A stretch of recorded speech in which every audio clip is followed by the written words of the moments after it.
did Jesus do? He let him go. He did not lower the standard. He did not chase after him to bargain. He loved him, but he allowed him to choose. That, my friends, is love with wisdom. And think of Peter, one of his own disciples. When Peter tried to stop him from going to the cross, Jesus rebuked him firmly. Get behind me, Satan. Why? Because even well-meaning people can sometimes be used to pull us away from God's purpose. Some of you today are trapped in relationships where you are constantly giving, constantly sacrificing, constantly pouring out, but nothing ever changes. You are being drained emotionally, spiritually, even financially. That is not biblical kindness, that is bondage. True love sometimes says no. True kindness sometimes sets a boundary.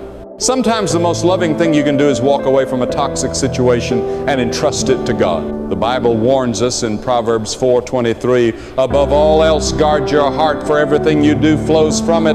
That means you must be careful about who you allow close to you. Test the spirits.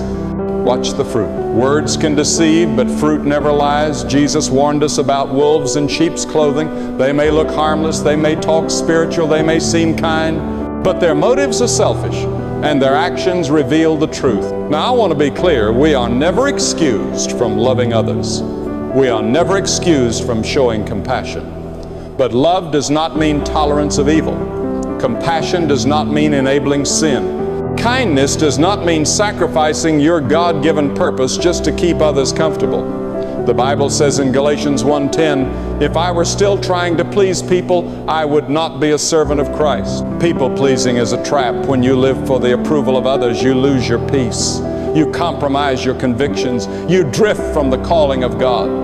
But when you live to please God alone, you walk in freedom. You no longer fear rejection. You no longer carry the crushing burden of keeping everyone happy. You find rest in the truth that if God is pleased with you, it does not matter who is displeased. Kindness is a divine calling, but discernment is essential. Love people, yes, but don't be blind to the truth. Be compassionate, yes, but don't enable destruction. Be gracious, yes, but don't compromise God's will for your life. Remember, Jesus was full of grace, but he was also full of truth. He was kind, but he was never weak. He was compassionate, but he was never controlled by people's demands.